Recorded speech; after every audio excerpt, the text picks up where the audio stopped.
Ladies and gentlemen, please join me in welcoming Senator Cory Booker.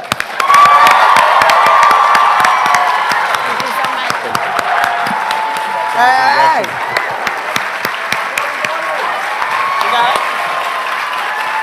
Hello, everybody. Hello. Come on, sit down, sit down.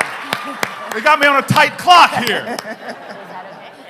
So I'm looking forward to getting to your questions and answers, but I want to just share with you my heart that this room takes me back to my community.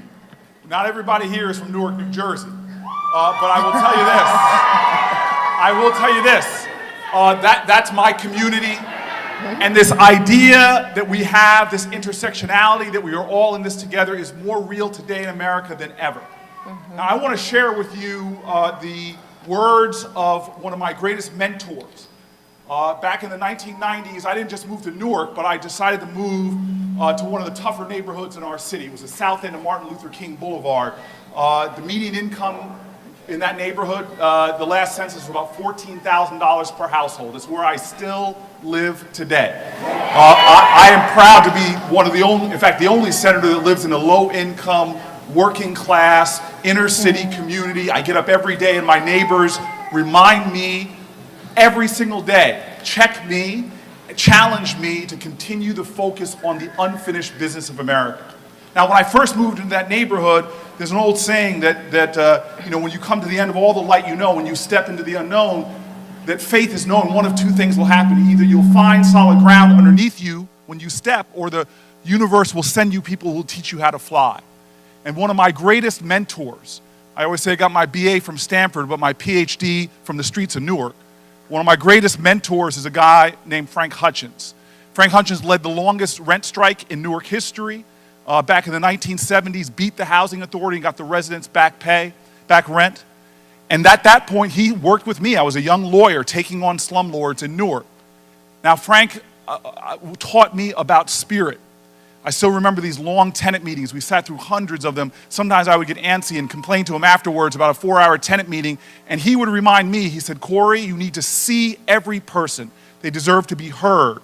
They deserve to be validated. And more than that, this is not just about fixing buildings. It is about repairing community. It's about creating the beloved community. When Frank got older, his eyesight started going. He pushed me to run for office. My first office was really because of him and some tenant organizers that helped get me elected to the Central Ward. By the time I became mayor of the city, his eyesight had completely gone. But every time I would see him, I'd go to his house to take him out grocery shopping. I'd be, hey, Frank, it's Cory.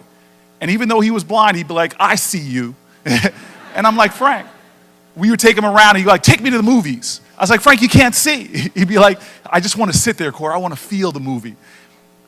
He eventually got old and sicker and was in hospice. And I remember going to visit him in hospice, and I was so upset that there were not thousands of people there. There were only a few visitors. It was my ego that was caught up, not his. You see, Frank knew that life was about significance, not celebrity. Life was about purpose, not popularity. Life is not about how many people show up when you're dead, but how many people you serve while you were alive. And so Frank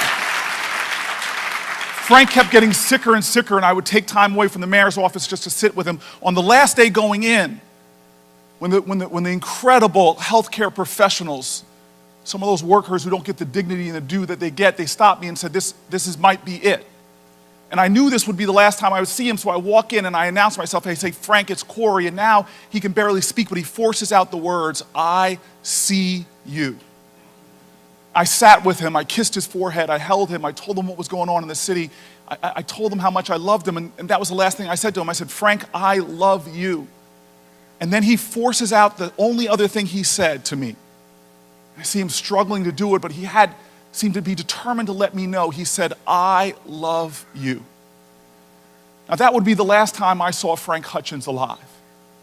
One of Newark's great tenant leaders, a man that lived the words of Alice Walker, who said the real revolutionaries are always concerned with the least glamorous stuff.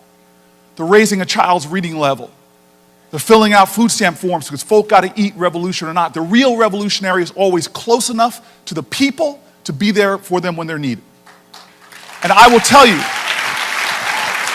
what I want to share with you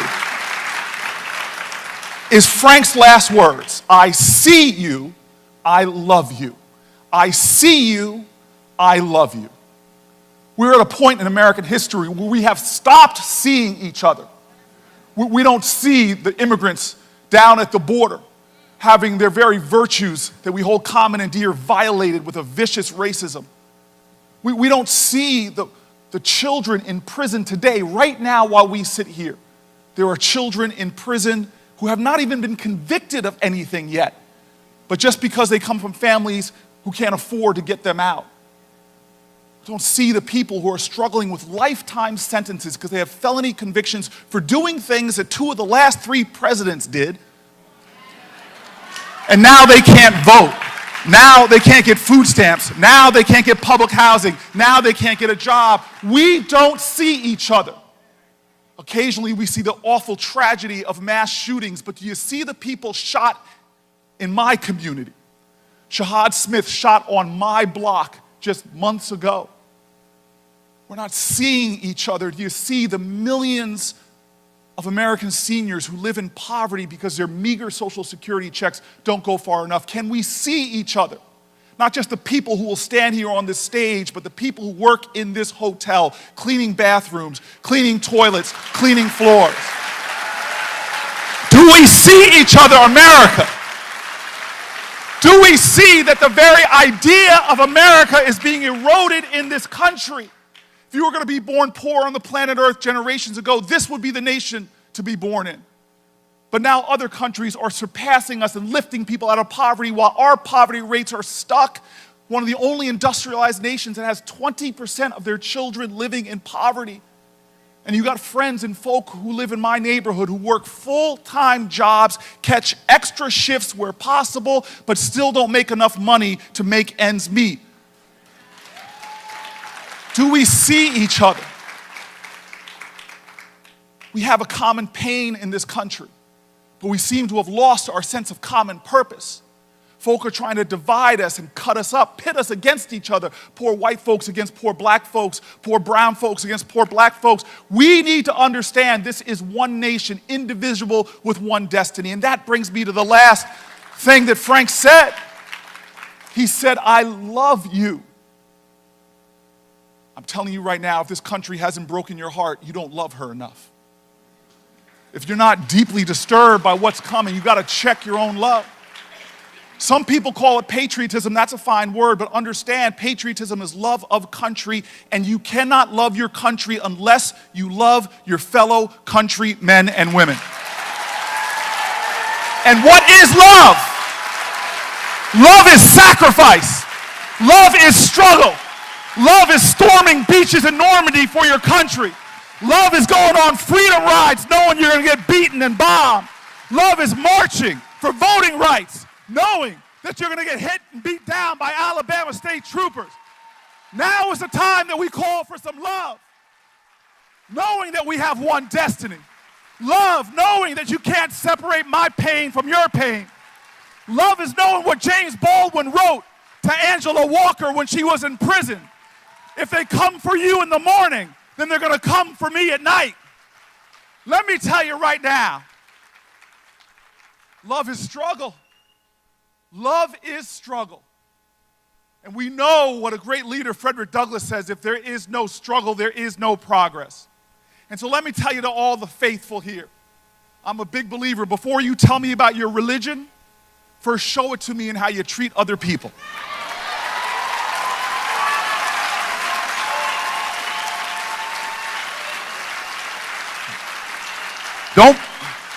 Don't talk right and walk wrong on me. But there is this idea in our nation of a civic gospel.